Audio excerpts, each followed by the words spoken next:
Good afternoon po or good evening na mga kababayan, ma'am sir. This is Jam, the Filipino channel lang niya pong likod. So today is November 20, 2025 at tayo ngayon ay papunta dyan sa may Scout Castor Street sa may Sacred Heart, Diliman, Quezon City. Scout Castor, Diliman, Quezon City, at dadalhin po natin yan sa may Kalye Girt sa may Scout Castor, Quezon City, corner ng Scout Reyes ko, yan, Diliman, Quezon City pa rin yan. Okay, so magbabalik po tayo mamaya onte pag nakuha na po natin sila. Disclaimer lang po, ang content po natin ay kalsada at hindi ang passenger. Kaya nga naman, sakali mo po na may marinig kayo mga pangalan ng lugar, pangalan ng tao, pangalan ng organizations, government or private, ganyan, ay wala pong kinalaman ang channel nito at wala pong pinapatungkulan. Lahat po ng pinag-uusapan dito ay pawang dito lamang po yan sa loob at wala pong pinapatungkulan sa labas. Okay po, so magbabalik po tayo mamaya unti pag nakuha na po natin sila. Makinig tayo ng mga nagbabagang balita at mga talakayan habang tayo ay papunta doon sa ating pick-up area. Sa kanyang panganay at sumasama ka sa training. Ayon kay Jimuel, inspirasyon niya si Pacta sa pagpasok sa boxing. Sa kanyang amateur career, meron siyang 6-4 win-loss record. Nakakalaban ni Jimuel ang papabaguhan na si Brendan Lally sa co-main event na gaganapin sa California sa November 29. Saint Javier, ABS-CBN News. At susunod, Energy Regulatory Commission, iniutos walang puputulan ng kuryente hanggang Disyembre. At Catriona Gray, may nakikitang alam para masungkit ni Atisa Manalo ang 5th Miss Universe crown. Tuloy-tuloy pa rin ang ating pagbabalita sa pagbabalik ng TV Patron.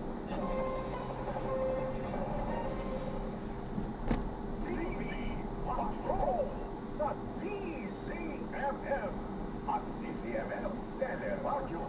The stage is set and the universe is launching. Playtime proudly stands as the official journey partner of Miss Universe 2025, where beauty meets rock, cheering for our very own Atisa Manalo. Join the journey, raise our flag, let's support Atisa Manalo as she shines on the global stage. Watch the 74th Miss Universe preliminary competition live on the Playtime app. www.playtime.ph. Playtime now. Gambling can be addictive. Know when to stop. Visit www.concord.ph/regulatory for more details. ASUS number P0113 and 1030 tonight. Playtime. Playtime na. TCMM. Número 1 sa aksyon. Oras alas 7:32. Oras na diskusyon ng Playtime. Playtime na.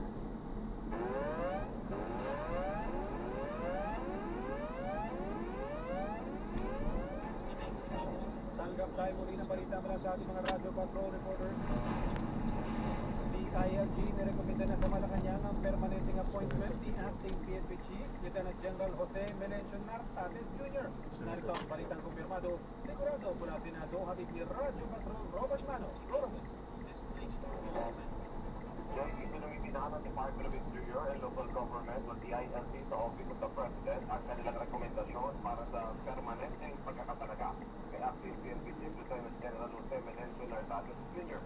Sinabi ito ng budget sponsor ng DILG na si Senator J.B. Ejercito habang isinasagawa ang plenary deliberation sa proposed 2026 national budget at matapos tanungin ni Senate President Consentre Palmero Lacson kung bakit nananatili pa rin acting chief PNP Nartates. Dahil kay Lacson, pwede maging full-time chief PNP ang isang opisyal kahit Star General pa naman tulad ni Nartates. Ipinaalala rin niyang magkaiba ang posisyon at rango at kung siya ay naisalagawa bilang chief ng PNP noon na two-star general lang at ang bago naging three-star general. Natanong din ng senador kung may plano bang i-rekomenda o i-reconsidera si General Nicolas Torres III na maibalik sa pwesto kaya nananatiling active si Nartates. Matatandaan niya din sa pwesto si dati PNP chief General Nicolas Torres III noong Agosto matapos umanong labagin ang resolusyon ng NAPOLCOM tungkol naman sa paglilipat ng mga opisyal kabilang na ang paglipat kay Nartate. Samantala, kabinado naman si Senator Ernesto na walang legal na balakid sa posibleng permanenteng appointment ni Nartate. At kapag tuluyan namang nagretiro si Torre ay maibibigay kay Nartate ang 4-star rank. Yan ang balitang kumpirmado sigurado. Ito ang Radio Bator, Robert Pano, DCMN. Maraming salamat, Robert Mano. Samantala, lalaki sugatan matapos mahulog habang nagbibintura sa isang gusali sa Maynila. Narito ang balitang kumpirmado. Sigurado mula naman sa Maynila, ating ni Radyo Patron Gabriel Gonzalez. Go, Gab. Ray nahulog mula sa ikalimang palabas ng Doña Carmina Apartment 2 sa Concepcion Avila Street sa Maynila ang isang 57 anyos na lalaki. Ayon sa Manila DRCRMO, nagpipintura ang lalaki ng biglang lupulan at mahulog mula sa gusali. Nagtamo ng sugat sa kanang Nag-cancel yung ano natin. May dalang ano? May dalang pusa. Ang ano naman nila. Dapat magkaroon ng batas dyan. Hindi sa pag-ano pero pagka pang tao.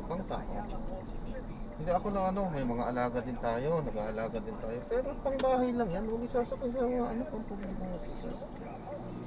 Kung gusto niya ng ano, di dapat sa sariling sasakyan. Pag sarili mo ang sasakyan, walang problema doon. Gawin mo ang gusto mo, pero pagka pang public na ano, dapat yan magkaroon ng batas. Anyway, ayan at yun ang taga, ang layo na naman ang pick up natin tuloy dito.